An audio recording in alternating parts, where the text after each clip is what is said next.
안녕하세요. 네, 잘 들리시죠? 다시 한번 인사드리겠습니다. 저는 AWS에서 보안 담당 솔루션즈 아키텍트로 근무하고 있는 신수라고 합니다. 진짜 제가 IAM을 주제로 발표를 하는데 이렇게 많은 분들이 올 줄은 상상을 못했는데요. 아직 군데군데 빈자리가 있으니까 뒤에 서 계신 분들은 착석을 해주시면 좋을 것 같습니다. 제가 오늘 발표할 세션의 제목은 IAM을 잘 알아야 보안도 쉬워진다. 이것은 꼭 알고 가자인데요. 제목 그대로 저는 AWS에서 제공하는 다양한 보안 서비스 중에서 IAM에 대해서 살펴보도록 하겠습니다. IAM에 대해서 살펴보기에 앞서 제가 AWS 사용을 어떻게 하는지 간단하게 설명을 좀 드리고 IAM에 대해서 살펴볼 텐데요. AWS를 사용하려면 먼저 계정이 필요합니다. 여기 계신 많은 분들이 이미 AWS를 이미 사용해 보셨을 거라고 생각을 하는데요. AWS를 사용하기 위해서는 먼저 계정 등록을 하셔야 됩니다. 이때 다양한 지불 정보를 입력을 하시고요. 이메일 계정을 사용을 하시죠. 이때 사용한 이메일 계정을 저희들이 루트 어카운트라고 합니다. 루트 어카운트는 여러분이 구독한 모든 서비스에 대한 접근 권한을 가지고 있기 때문에 초기에 작업을 하실 때 몇 가지 중요한 작업이 끝나시면 가급적 사용하지 않으시는 걸 공고를 드립니다. 대신에 루트 어카운트는 사용하지 마시고요. IAM을 이용해서 작업을 하시면 되는데 IAM에서 제공하는 기능들은 사용자, 역할, 그리고 페더레이션과 같은 기능을 제공을 합니다. 이와 같은 기능을 이용해서 GUI를 이용하시거나 CLI를 이용하셔서 작업을 하시면 되는데요. 경우에 따라서는 조금 더 보안을 강화하기 위해서 임시보안 자격증명을 사용하셔도 됩니다. 제가 이후 슬라이드에 임시보안 자격증명에 대해서 다시 한번 말씀을 드릴 텐데요. 임시보안 자격증명은 이렇게 생각해 주시면 되겠습니다. 우리가 IAM 유저로 매니지먼트 콘솔이나 CLI를 사용할 때는 유저네임이나 패스워드를 입력하시죠. 이와 같은 유저네임이나 패스워드는 퍼머넌트 자격증명이라고 합니다. 즉 사용자가 패스워드나 액세스키를 새로 발급받기 전에는 계속적으로 사용을 할 수 있는 겁니다. 따라서 만약에 해당 자격증명 정보가 유출이 된다면 보안적인 리스크도 상당히 크겠죠. 하지만 임시보안 자격증명은 라이프타임을 갖습니다. 따라서 토큰에 지정되어 있는 라이프타임이 끝나게 되면 더 이상 사용할 수가 없습니다. 마치 원타임 패스워드처럼 라이프타임을 갖기 때문에 토큰을 활용한 임시보안 자격증명을 사용하시면 퍼머넌트한 자격증명을 사용하시는 것보다 보안이 강화된다고 볼 수 있을 것 같습니다. 이렇게 IAM을 사용하시면 본격적으로 작업을 하실 수 있을 텐데요. 첫 번째 가장 쉽게 접근하실 수 있는 방법이 콘솔을 사용하는 겁니다. AWS는 우리 GUI 접속하는 환경을 매니지먼트 콘솔이라고 하는데요. GUI 기반이니까 상당히 쉽게 접근하실 수 있겠죠. 하지만 GUI 기반이다 보니까 반복적인 작업은 어려운 단점이 있습니다. 그리고 상대적으로 시간도 오래 걸릴 수 있겠죠. 그래서 AWS에 조금 더 익숙하신 분들은 스크립트 기반의 작업을 하실 수 있게 되는데요. 스크립트 기반이기 때문에 반복적인 작업을 하실 때 아주 적합하다고 할 수 있습니다. 그리고 스크립트를 작성하시는 분의 역량에 따라서 원하는 항목에 대한 수정도 아주 용이하게 할 수 있습니다. 다만 AWS에서 네이티브하게 제공하는 기능을 이용하는 것이 아니라 수작업에 의한 스크립트이기 때문에 리소스의 준비 상태에 대한 확인이 어렵다라는 단점이 있고요. 그리고 스크립트가 구동되다가 어떤 문제가 발생을 하게 되면 원복하는 것도 사실은 구현하는 게 어렵다라는 단점이 있습니다. 이와 같은 단점을 해결하기 위해서 AWS에서는 클라우드 포메이션과 같은 프로비저닝 엔진을 제공을 하고 있는데요. 사용자께서는 AWS에서 제공하는 클라우드 포메이션을 이용하시거나 여기 화면에 나와 있는 것처럼 테라폼 같은 서드파티 애플리케이션을 이용하셔가지고 AWS의 프로비저닝을 하실 수 있겠습니다. 이렇게 프로비저닝 엔진을 사용하시면 자동화 구현도 용이하시고요. 그리고 반복적인 작업을 하시는데도 편리하게 사용하실 수 있습니다. 그리고 혹시라도 구동 중에 에러가 발생했을 경우 원복도 손쉽게 이뤄낼 수 있는 장점이 있습니다. 이러한 장점에도 불구하고 사실 클라우드 포메이션도 그렇고 테라폼도 그렇고 복잡한 환경을 구현하고자 한다면 최초에 하나의 템플릿을 만드는데 많은 공수가 드는 것도 사실입니다. 또 다른 접근 방법은 DOM 모델을 적용해 보는 건데요. 혹시 이제 개발에 익숙하신 분들이라면 여기 나와 있는 것처럼 여러 개발 랭귀지에서 제공하는 라이브러리를 활용하셔가지고 클라우드 포메이션을 만드는 방법도 있을 텐데요. 다양한 장점이 있겠지만 여전히 초기에 코딩이 어렵다 복잡하다라는 단점은 존재를 합니다. 제가 수작업, 스크립트, 클라우드 포메이션 프로비저닝 엔진 도움을 받는데 여전히 완벽한 해결책은 아직 나와 있지 않은 것 같죠. 그래서 현재 AWS에서 준비하고 있는 게 클라우드 디벨롭먼트 킷이라는 프레임워크를 개발 중에 있습니다. 아마 IAM이나 아니면 클라우드 포메이션에 대해서 관심 있게 보신 분들은 이 CDK가 개발 중에 있다는 걸 이미 들어보셨을 것 같은데요. 클라우드 디벨롭먼트 킷은 말 그대로 클라우드 환경의 디플로이먼트를 쉽게 해드리는 프레임워크입니다. 결과적으로 제가 여러 가지 이야기했던 환경에서의 클라우드 포메이션을 쉽게 만들 수 있는 툴킷이라고 봐주시면 될 것 같고요. 현재 타입스크립트, 자바, 그리고 자바스크립트, 닷넷을 지원하고 있습니다. 여기 화면에는 파이썬 로고가 나와 있는데 아직 공식적으로 파이썬을 지원하지는 않고요. 곧 파이썬도 CDK를 지원할 예정입니다. 다만 제목에 나와 있는 것처럼 CDK 자체가 아직 AWS에서 공식적으로 지원하는 버전은 아닙니다. 즉 프리뷰 버전이라는 거고요. 하지만 프리뷰 버전임에도 불구하고 현업에서 사용할 만한 기능의 대부분은 이미 구현이 되어 있기 때문에 클라우드 포메이션에 대해서 관심이 있으신 분들은 한 번쯤 도전해 보셔도 좋을 것 같습니다. 제가 여러 가지 설정할 수 있는 방법에 대해서 말씀을 드렸는데 사실 가장 중요한 건 API죠. 매니지먼트 콘솔을 사용하셔도 그렇고 CLI를 사용하셔도 그렇고 스크립트를 하셔도 그렇고요. 그리고 별도의 개발을 하셔가지고 애플리케이션을 통해서 AWS의 리소스를 사용하고자 하셔도 결국은 API를 사용하셔야 합니다. 그래서 이렇게 중요한 API를 보호하기 위해서 AWS에서는 시그니처라는 것을 사용을 하고 있습니다. 시그니처는 뭐냐면 클라이언트가 AWS 서비스에 API 호출을 할 때 시간, 리전, 그리고 어떤 서비스로 호출하는지 이런 정보들을 API 호출에 실어서 함께 보내는 겁니다. 화면에 나와 있는 것처럼 AWS에서 제공하는 툴킷, 예를 들면 AWS CLI나 SDK를 기반으로 한 어플리케이션을 개발하셔서 API를 호출하시는 경우에는 이와 같은 시그니처가 자동으로 전송이 됩니다. 따라서 CLI나 SDK 기반 애플리케이션을 개발하셨다면 별도의 시그니처에 대한 고민은 하지 않으셔도 됩니다.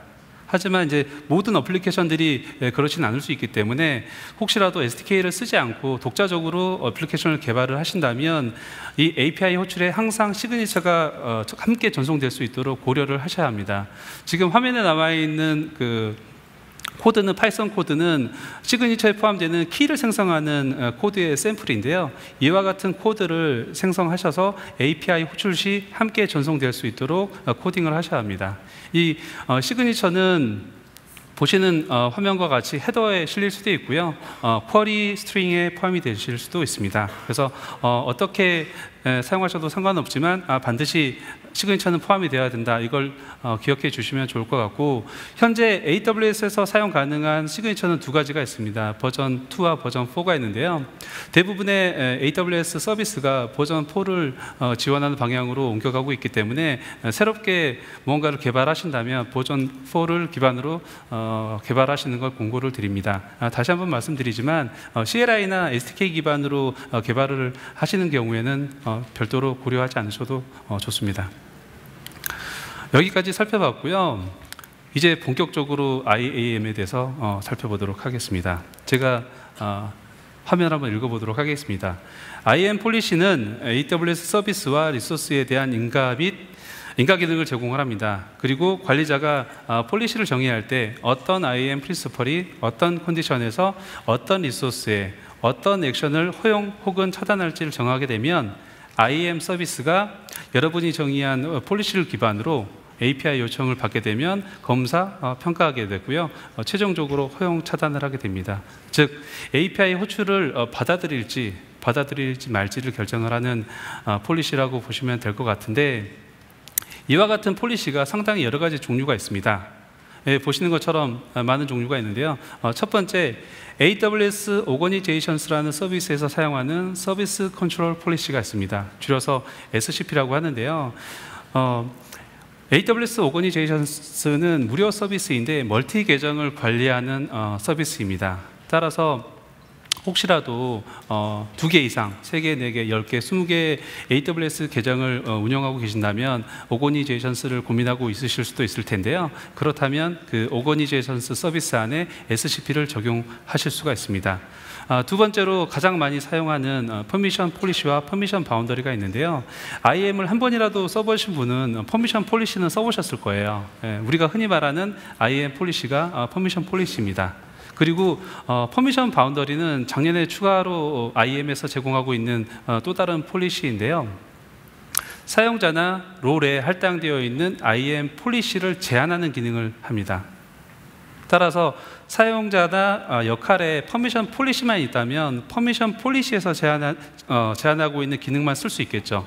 반대로 이야기하면 폴리시에서 제공하는 모든 기능을 사용할 수 있게 됩니다. 하지만 보안이나 관리자 입장에서 이 기능을 제한하고 싶을 때도 있을 거예요. 그러면 기존에는 폴리시를 세분화해야 됐습니다. 하지만 이제는 퍼미션 바운더리를 추가로 만들어서 사용자나 롤에 할당을 하시게 되면 나중에 제가 설명드리겠지만 약간의 교집합 개념이 생겨서 퍼미션 폴리시에 있는 권한을 축소시킬 수가 있습니다. 그리고 우리가 페더레이션이나 롤을 사용할 때 사용하는 STS에서 사용되는 세션 폴리시가 있고요. 그리고 S3와 같은 서비스에 할당을 하는 리소스 폴리시라는 게 있습니다.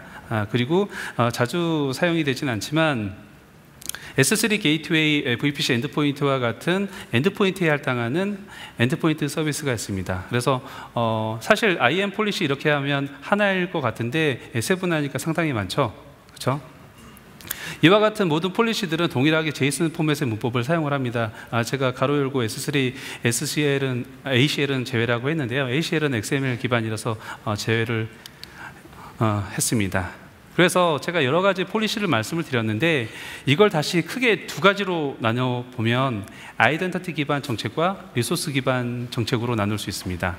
아이덴티티 기반 정책은 폴리시를 만든 후에 아이디에 할당을 하는 거예요. 즉 사용자나 계정에 할당을 하는 거죠.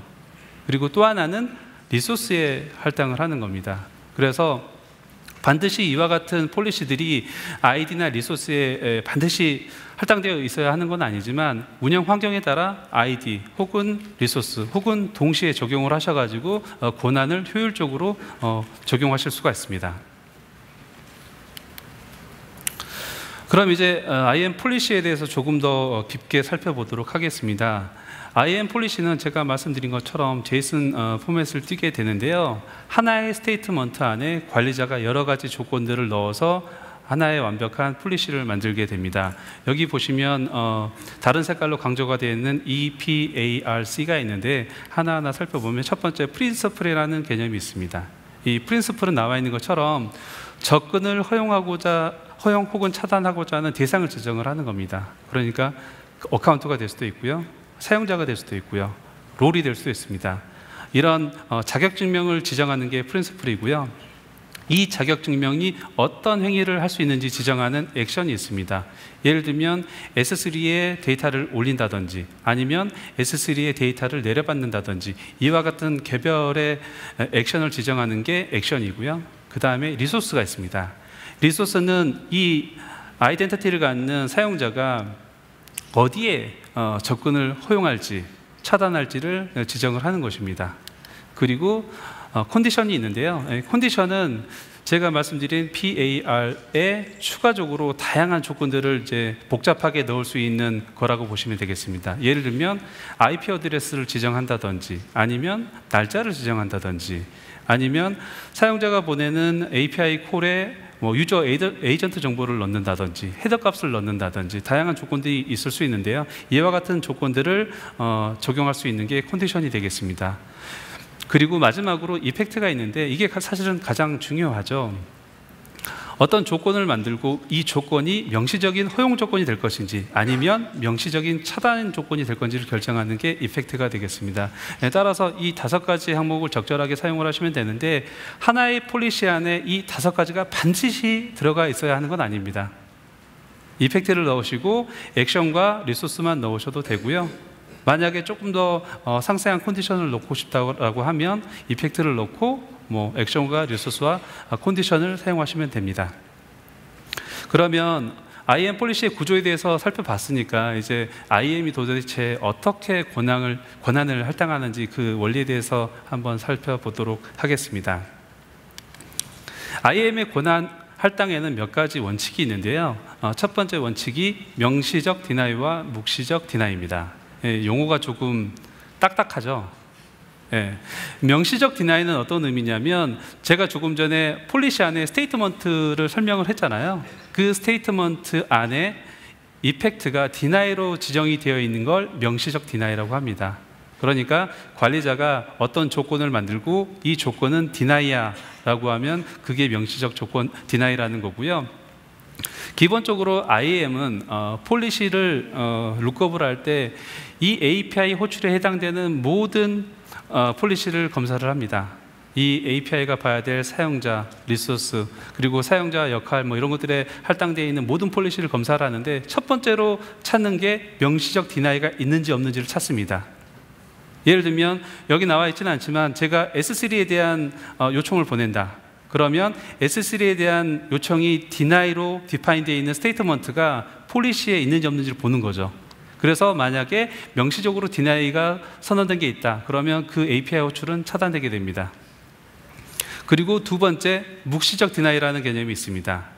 우리가 파이어월을 설정을 하다 보면 디폴트 디나이라는 개념이 있죠.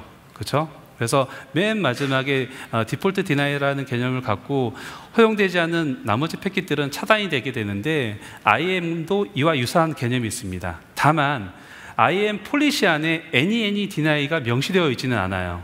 즉 눈에는 안 보이지만 묵시적으로 허용되지 않는 건 차단된다라는 개념입니다.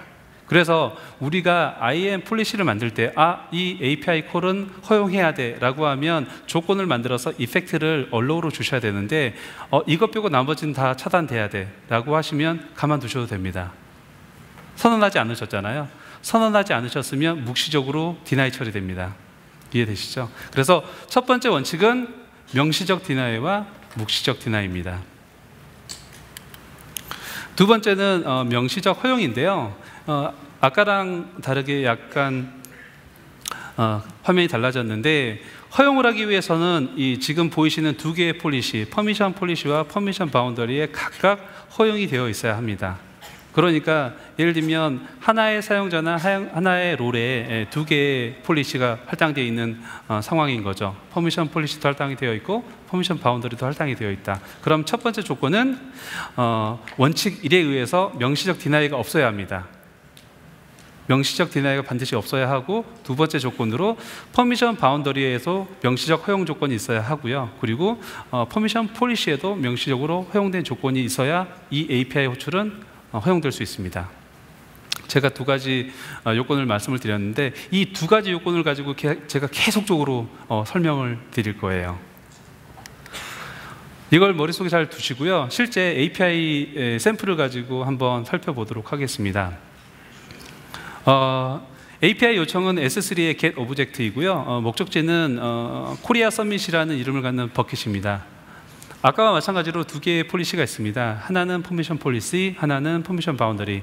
제가 설명할 때 퍼미션 폴리시는 사용자나 롤에 할당이 되어서 권한을 할당하는 폴리시다 라고 말씀을 드렸고, 퍼미션 바운더리는 퍼미션 폴리시의 범위를 제한하는 기능을 갖는다 라고 말씀을 드렸죠. 그리고 IAM은 여러 개의 폴리시가 할당이 되어 있으면 다 검사를 한다라고 말씀을 드렸습니다. 그리고 첫 번째로 찾는 게 명시적 디나이를 찾는다고 했죠. 한번 살펴보도록 하겠습니다. 우측에 있는 퍼미션 폴리시를 먼저 보면 일단은 이펙트 디나이가 없습니다. 그렇죠? 명시적인 디나이 조건은 없는 상태이고요. S3 get 오브젝트와 코리아 서밋에 맞는 조건들이 있는지 보겠습니다. 리소스를 먼저 살펴볼 텐데 리소스의 값이 아스테리크 처리되어 있습니다. 모든 것이란 의미 있고요. 그러면 버킷에 대한 것들은 처리가 되겠네요. 그리고 액션을 봐야 하는데 사용자가 보내는 액션은 S3 get 오브젝트이고요. 퍼미션 폴리시에 명시되어 있는 액션은 S3 아스테리크입니다. 그러니까 요청하는 S3 get 오브젝트도 포함이 되겠죠. 퍼미션 폴리시만 보면 명시적으로 허용되는 조건이 있습니다. 그러니까 퍼미션 폴리시만 보면 허용되겠죠. 하지만 이 사용자나 롤에는 퍼미션 폴리시만 있는 게 아니라 퍼미션 바운더리도 있습니다. 보라색으로 되어 있는 퍼미션 바운더리를 보면 리소스가 있는데요. 리소스가 ARN, AWS 로그만 지정이 되어 있습니다. S3 버킷에 대한 지정은 없죠. 그러면 사실 다른 거 볼 필요도 없습니다. 그러면 퍼미션 바운더리의 조건은 어떻게 될까요? 이 API에 대해서 묵시적 디나이죠. 제가 IAM 폴리시는 명시적으로 무엇인가를 선언하지 않은 호출에 대해서는 암묵적으로, 묵시적으로 디나이 된다고 말씀을 드렸는데, 이걸 좀 시각적으로 보여드리면 이렇게 되는 겁니다. 명시적인 디나이는 없었어요. 하지만 퍼미션 바운더리에 허용하는 명시적 허용이 없었습니다. 따라서 묵시적 디나이 원칙에 의해서 차단이 됩니다. 뒤에 퍼미션 폴리시가 허용되는 조건이 있긴 했지만 퍼미션 바운더리에 걸려가지고 차단이 되는 거죠. 동일한 환경을 다른 퍼미션 바운더리로 보도록 하겠습니다. 우측에 있는 퍼미션 폴리시를 보니까 조금 전에 살펴봤던 폴리시랑 똑같습니다. 즉 S3 get 오브젝트 S3 버킷명 코리아 서밋에 대한 명시적 허용 조건이 있고요. 퍼미션 바운더리를 봤더니 살짝 바뀌었습니다. 하나의 스테이트먼트 안에 두 개의 명시적 허용 조건이 있죠. 여기 보시는 것처럼 하나의 IAM 폴리시 스테이트먼트 안에는 다양한 조건들이 포함이 될 수 있는데요. 위쪽에 있는 명시적 허용 조건은 첫 번째 예제와 동일하게 로그에 대한 허용 조건이고요. 하단에 추가된 걸 보니 S3 코리아 서밋 버킷이 지정이 되어 있습니다. 그리고 액션도 S3 get 오브젝트가 포함이 되네요. 그러면 이 두 개의 폴리시에는 각각 명시적 허용 조건이 포함이 되어 있는 거죠. 명시적 디나이도 없는 거죠. 그렇죠? 만약에 여기다가 누군가가 명시적 디나이 조건을 스테이트먼트 안에 넣어버리게 되면 차단이 되겠지만 지금 이 예제는 그렇지 않은 상황입니다. 따라서 사용자가 보낸 API 호출은 최종적으로 허용이 되게 됩니다. 그럼 세 번째 예제를 좀 보도록 하겠습니다. 사용자가 보내는 API 호출은 동일하고요. 대충 눈으로 보니까 퍼미션 바운더리는 두 번째 예제랑 똑같습니다. 즉 명시적 허용이 있죠. 코리아 서밋 버킷에 대해서 S3 get 오브젝트를 허용하는 명시적 허용 조건이 폴리시에 있습니다. 오른편에 있는 퍼미션 폴리시를 봤더니 약간 바뀌었네요. 리소스는 모든 리소스에 대한 조건이 하나가 있고요. 액션을 봤더니 로그에 대한 액션만 있습니다. S3에 대한 액션이 없죠. 그러면 얘는 두 가지 원칙. 명시적 디나이 없습니다. 하지만 묵시적으로 디나이를 하고 있는 거죠. 그래서 이 요청은 첫 번째 퍼미션 바운더리는 통과할 수 있겠지만 두 번째 퍼미션 폴리시에 있는 묵시적 디나이 원칙에 의해서 차단이 되게 됩니다. 이것들을 다시 한번 약간 다른 시각에서 바라보게 되면요, 이런 두 가지 갈래길을 생각해 볼 수가 있습니다. 제가 S3 가지고 계속 말씀을 드렸는데 SCP를 사용하고 있고 사용자가 S3 버킷에 접근하는 환경이다. 그러면 관리자 입장에서 S3 버킷에 접근할 수 있는 폴리시를 지정하는 건 두 가지 방법이 있습니다. 하나는 SCP에서 허용을 해주고요. 하나는 위쪽에 보이시는 것처럼 아이덴티티 기반 폴리시에서 허용 조건을 만들어 주는 겁니다. 이렇게 해도 S3 버킷에 접근이 가능하고요. 다른 방법은 리소스 폴리시의 명시적 허용을 지정을 하는 겁니다. 그러니까 다시 정리하면 요청을 보내는 쪽에서 허용을 해주는 방법이 있고요. 두 번째는 요청을 받는 쪽에서 누가 나에게 접근할 수 있는지를 지정함으로써 허용해 주는 방법이 있습니다. 이거는 이제 보시는 것처럼 동일 계정 안에서만 가능한 거고요. 만약에 서로 다른 계정을 운영하고 하고 있는데 서로 다른 계정에 대한 접근이 필요하다. 그러면 갈래길이 하나로 합쳐집니다. 명시적 디나이도 없어야 하고요. SCP, 퍼미션 바운더리, 퍼미션 폴리시, 아이덴티티 기반 폴리시에 모두 명시적 허용이 있어야 합니다. 그리고 요청을 받는 리소스에도 요청을 하는 아이덴티티가 지정이 되어서 허용을 해줘야 합니다. 그래서 동일 계정일 때랑은 약간 다르죠. 동일 계정일 때는 아이덴티티 폴리시나 리소스 폴리시 둘 중에 한 곳에 명시적 허용 조건이 매치가 되면 접속이 가능했지만 서로 다른 계정에 대한 접근을 할 때는 아이덴티티 베이스의 폴리시도 모두 명시적 조건이 있어야 하고 명시적 허용 조건이 있어야 하고 리소스 기반 폴리시에서도 상대방을 허용하는 조건이 있어야 접속이 가능하다라는 겁니다. 제가 조금 더 쉽게 설명을 드리면 다이어그램으로 설명을 드릴 수가 있습니다. 오어 조건이라는 게 있는데요. 퍼미션 폴리시에 EC2 액션을 몽땅 주고요. 리소스 폴리시에 S3 권한을 몽땅 줍니다. 동일 계정인 상태로 생각하시면 되고요. 이렇게 권한을 주면 최종적으로 사용자가 이 환경에서 얻을 수 있는 최종 획득 권한은 S3에 대한 모든 권한과 EC2에 대한 모든 권한을 얻게 되는 겁니다. 제가 조금 전에 갈래길 말씀드리면서 아이덴티티에서 허용을 하거나 S3 리소스에서 허용하거나 두 가지 방법이 있다고 했는데 이런 오어 조건을 생각해 보실 수 있고요. 두 번째는 엔드 조건입니다. 제가 계속 예제에서 퍼미션 폴리시와 퍼미션 바운더리를 말씀을 드렸는데 이렇게 두 개의 폴리시가 하나의 사용자나 롤에 할당이 되어 있는 경우는 이런 식으로 계산이 됩니다. 한쪽에는 S3 get 오브젝트만 선언이 되어 있고 한쪽에는 S3에 대한 모든 액션이 선언이 되어 있음에도 불구하고 이 두 개의 폴리시가 할당되어 있는 사용자나 롤은 최종적으로 S3 get 오브젝트만 사용할 수가 있습니다. 그리고 혹시라도 진짜 복잡하게 쓰고 있다. 예를 들면 우리는 SCP도 사용을 하고 있고 퍼미션 바운더리도 사용을 하고 있고 퍼미션 폴리시 당연히 쓰겠죠. 퍼미션 폴리시도 쓰고 있고 그리고 우리는 페더레이션을 하는데 페더레이션 시 세션 폴리시도 놓고 있다. 그러면 이 네 가지 폴리시의 교집합이 사용자가 최종적으로 가져갈 수 있는 최종 획득 권한이 되는 겁니다.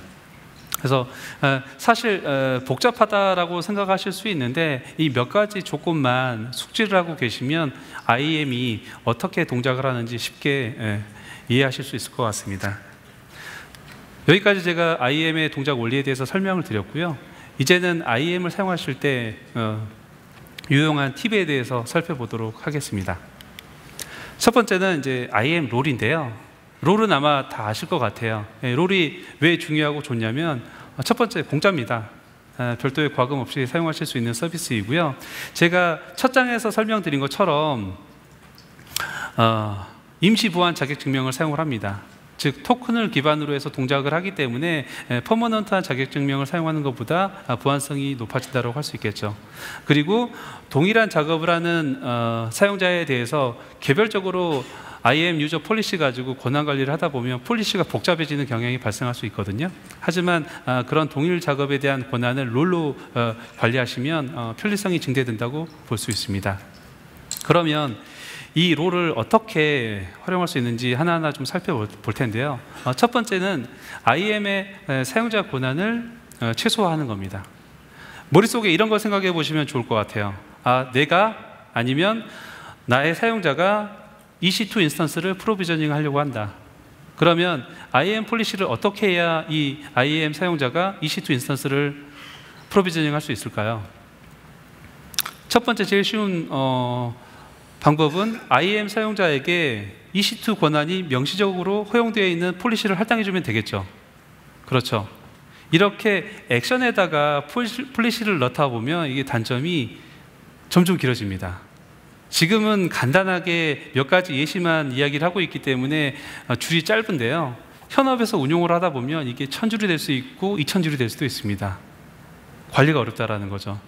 그런데 또 다른 방법으로는 이런 것들을 생각해 볼 수 있습니다. 첫 번째, 사용자에게 권한을 주는데 STS 어심롤 할 수 있는 권한만 줍니다. STS 어심롤은 뭐냐면 사용자에서 롤로 역할을 전환할 수 있는 액션이에요. 나머지는 할 수가 없습니다. 이렇게 권한을 주시고요. 이 사용자에게 롤을 쓸 수 있도록 알려줍니다. 그러면 사용자는 롤 체인지를 할 수 있죠. 이때 사용할 수 있는 이제 롤이 EC2 어드미니스트레이터 같은 게 있을 수 있겠죠. 이 롤에 할당되는 폴리시는 EC2에 대한 모든 권한을 갖습니다. 이 롤에 대해서 머릿속으로 한 가지 좀 알고 계셔야 되는 게, 최초에 이 롤을 사용했던 사용자는 EC2에 대한 권한이 없었어요. 그렇죠? STS, 어심롤 할 수 있는 권한밖에 없었습니다. 하지만 이렇게 롤로 체인지가 되면 롤에 할당된 권한을 갖습니다. 따라서 결과적으로 EC2 인스턴스를 프로비저닝 할 수 있게 되는 거예요. 하지만 이런 의문도 들 수 있습니다. 그러면 EC2 인스턴스 입장에서는 최종적으로 이 사용자가 실행을 한 게 아니라 롤이 실행을 한 거잖아요. 그러면 감사적인 측면에서 누가 어떤 작업을 했는지 어떻게 알 수 있을까? 실제로 API 로그를 보면 이런 식으로 나옵니다. 어심롤을 했고 최종적으로 이 롤을 사용했던 사용자는 유저 A다라고 증적이 났기 때문에 감사적인 측면에서도 누가 어떤 API를 사용했는지 추적할 수가 있습니다. 따라서 이렇게 운용을 하시게 되면 개별 사용자에게 할당되는 권한을 최소화하실 수가 있습니다. 그리고 특정 역할에 할당되는 권한 역시 최적화될 수가 있다는 장점이 있습니다. 두 번째는 EC2 상의 어플리케이션에서 활용되는 사례인데요. 이런 경우를 이제 상상해 보시면 좋을 것 같습니다. EC2가 있고요. EC2에 어떤 특정 애플리케이션을 개발하셔가지고 운용을 하고 계십니다. 그런데 그 어플리케이션은 S3 버킷에 접근을 해야 돼요. 그러면 어떻게 코딩을 해야 될까요? 이 S3 버킷은 퍼블릭하게 오픈되어 있지 않아요. 인터널하게 사용하는 버킷입니다. 그러면 답은 하나죠. S3 버킷에 접근할 수 있는 계정 정보를 어플리케이션에 넣으면 되죠. 그러면 이 어플리케이션이 S3 버킷에 접근이 필요할 때마다 그 자격증명을 통해서 API 호출을 하고 데이터를 주고받을 수 있을 겁니다. 하지만 이렇게 운용을 하시면 소스 코드 안에 자격증명이 퍼머넌트하게 들어가게 되잖아요. 이게 문제입니다. 우리가 AWS의 자격증명 유출 사고를 많이 보면 GitHub를 통한 유출 사고 많이 기사에서 보셨을 거예요. 개발자분들이 어플리케이션을 개발을 하다가 거기에 IAM의 자격증명을 넣습니다. 그리고 운용하세요. 개발하다가 실수로 퍼블릭을 누르거나 이런 상황이 발생되면 누군가가 자격증명을 획득해버리는 상황이 발생을 하는 거죠. 이럴 때도 롤을 활용하실 수가 있습니다. 어떻게 하시냐면요, 메타데이터를 활용하는 겁니다. 기본적으로 AWS의 EC2 인스턴스는 메타데이터 정보를 제공을 합니다. 여기 보이는 URL과 같은 URL을 통해서 접근을 해보시면 다양한 메타데이터를 뽑을 수 있는데요. 반드시 이 URL만 있는 건 아닙니다. AWS 공식 기술 문서에 보면 메타데이터를 조회할 수 있는 URL들이 나와 있는데, 예를 들면 EC2 인스턴스가 실행될 때 어떤 스타트업 스크립트가 할당되어 있는지, 그리고 사용된 AMI는 뭔지, 리전은 어딘지, 다양한 AWS 인프라에서 찾아볼 수 있는 정보들을 메타데이터로 뽑아낼 수 있는데요. 만약에 이 EC2 인스턴스를 프로비저닝 하실 때 롤을 어태치 하셨다면 롤에 어태치 되어 있는 자격증명을 메타데이터를 통해서 뽑아낼 수 있습니다. 이렇게 메타데이터를 뽑아낼 수 있는데요. 이 메타데이터에 포함된 정보가 임시보안 자격증명이죠. 라이프타임을 갖습니다. 따라서 이 애플리케이션은 퍼머넌트한 유저네임, 패스워드를 사용하라는 게 아니라 여기 나와 있는 메타데이터에서 뽑아낸 임시보안 자격증명을 통해서 S3 버킷에 접근하시면 되는 겁니다. 제가 임시보안 자격증명은 라이프타임을 갖는다고 했죠. 그렇죠? 그래서 보안성이 증대된다고 말씀을 드렸는데, 소스 안에 유저네임, 패스워드 같은 퍼머넌트한 자격증명을 넣는 것보다 훨씬 더 보안상으로 강화된다고 볼 수 있을 것 같고요. 실제 이 애플리케이션의 소스가 유출이 된다고 하더라도 IAM 관련된 정보는 없을 거예요. 결국 이 임시보안 자격증명을 뽑아내는 메타데이터 값만 있겠죠. 하지만 이 메타데이터가 의미가 있는 건 EC2 인스턴스 안에서 구동됐을 때 의미가 있기 때문에 저 URL을 뽑아봐야 아무 의미가 없을 겁니다. 다음으로는 이제 멀티 어카운트 환경에서 자원을 공유하는 환경인데요. 화면에 보면 두 개의 어카운트가 있습니다. 하나는 데브 어카운트이고요. 하나는 프로덕트 어카운트입니다. 지금 하려고 하는 건 개발자, 데브 어카운트에서 개발자가 프로덕트 어카운트에 있는 다이나모DB에 접근을 하고 싶은 거예요.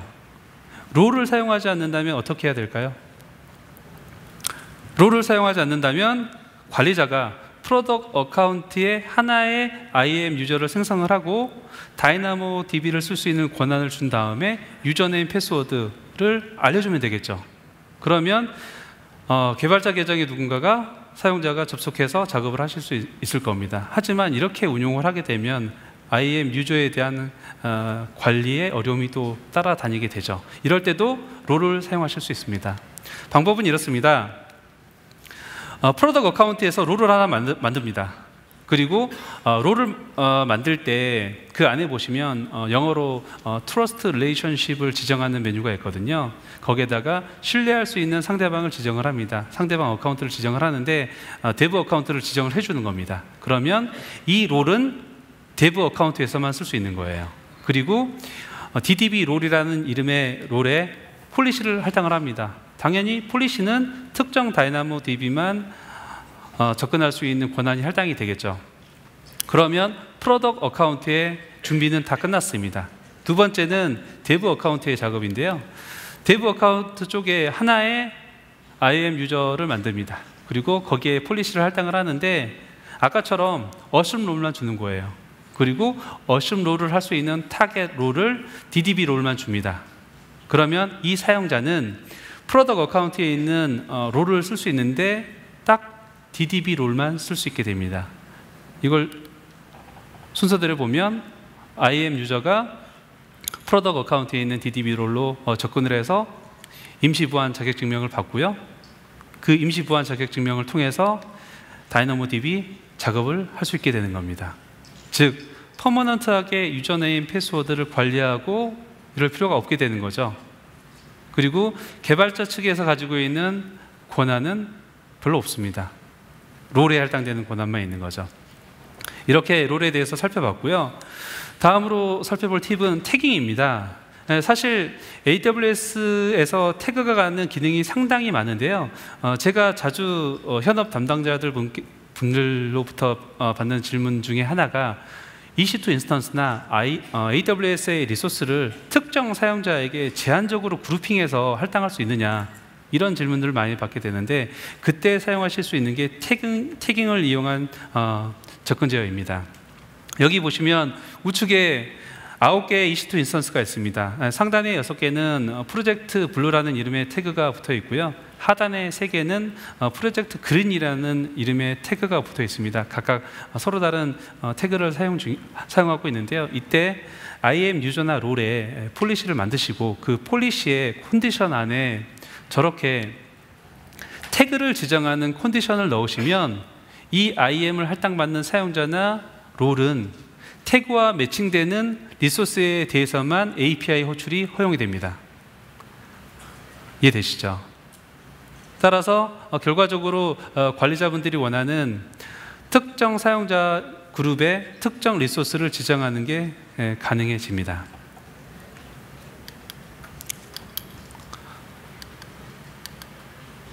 다음으로 IAM 정책 생성 자동화가 가능한 프레임워크를 한번 볼 텐데요.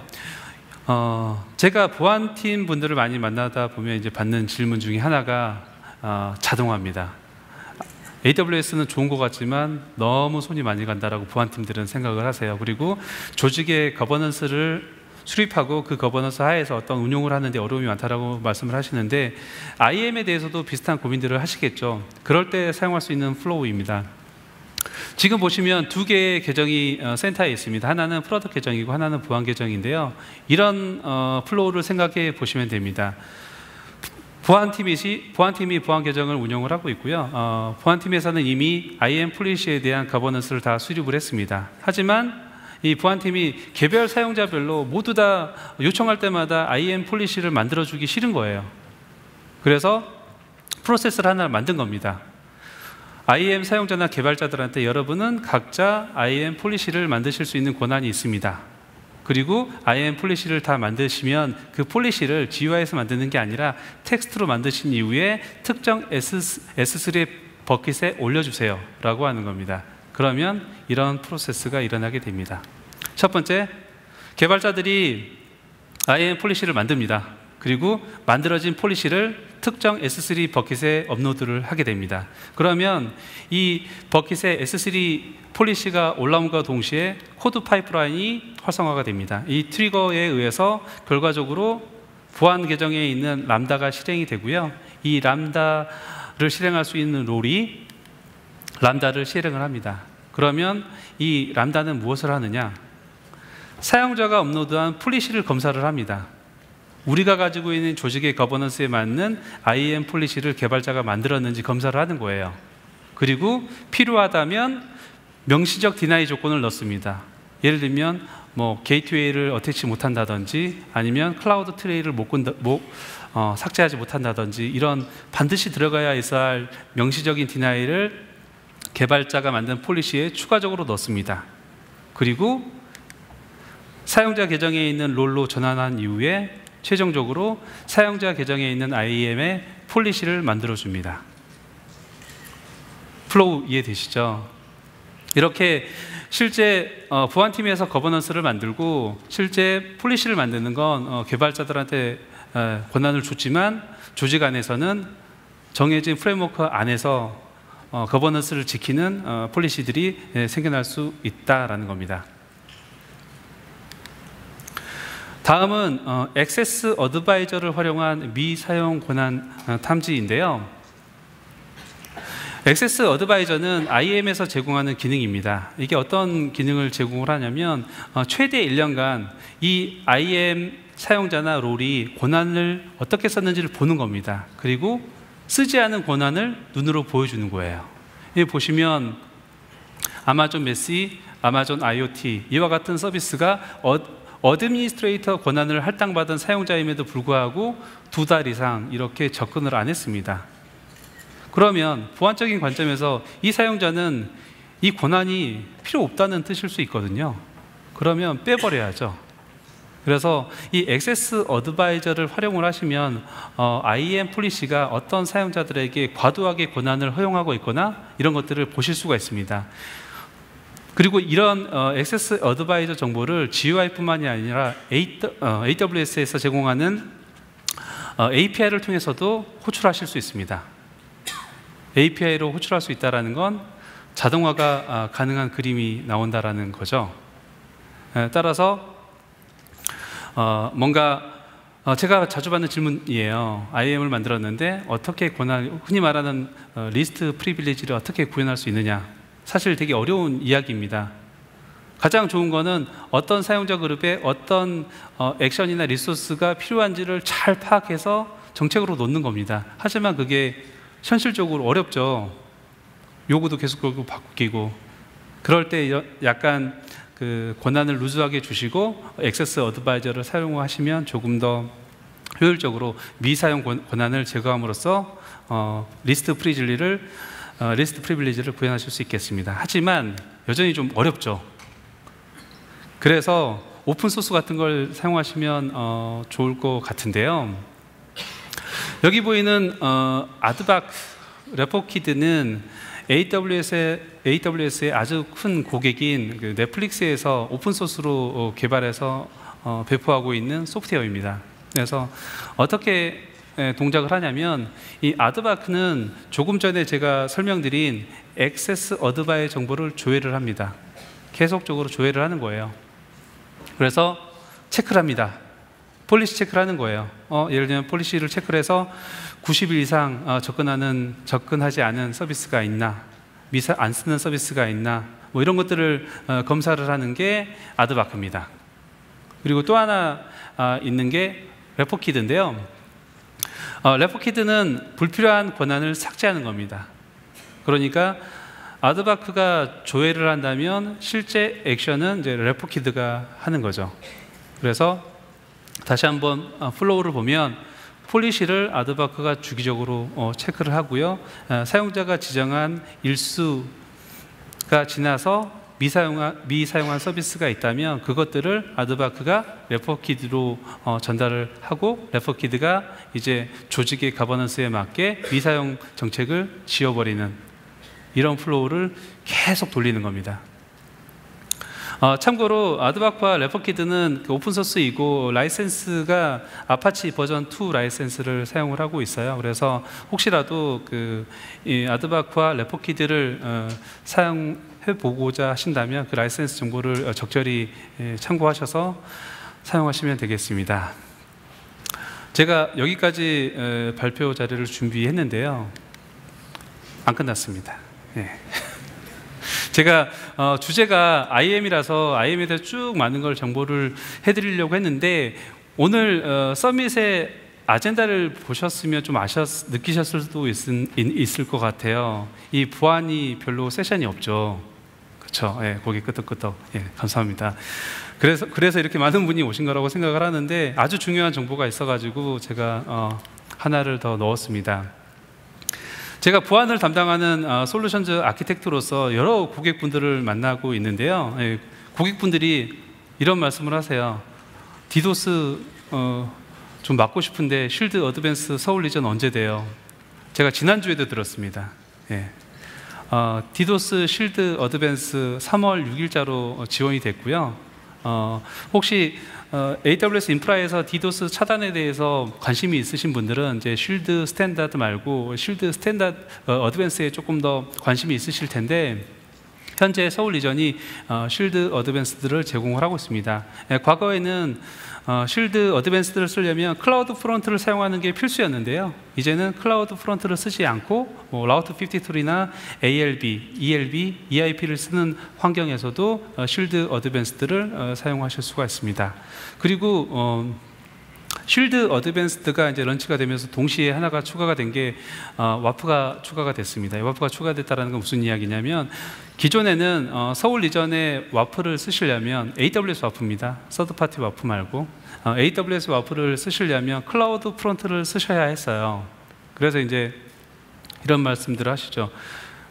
우리 서비스는 클라우드 프론트 같은 CDN을 쓸만한 웹 서비스가 아니다. 하지만 스케일링이나 기타 등등의 이슈 때문에 서드파티 와프 말고 AWS 와프를 쓰고 싶다. 그러면 사실은 되게 애매했었어요. 서울 리전에서는 클라우드 프론트가 필수니까. 하지만 와프도 쉴드 어드밴스드가 릴리즈 되는 시점에 동일하게 릴리즈가 됐습니다. 그래서 클라우드 프론트뿐만이 아니라 ALB랑 API 게이트웨이도 지원을 하게 됐습니다.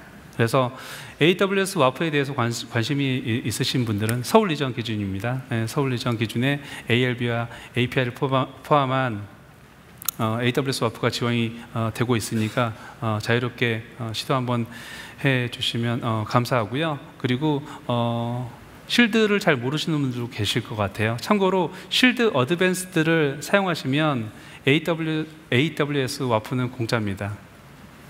좋죠? 네. 그래서 제가 AWS 와프랑 AWS 쉴드 어드밴스드에 대한 홍보까지 하고 제 세션을 마치는 걸로 하겠습니다. 네, 감사합니다.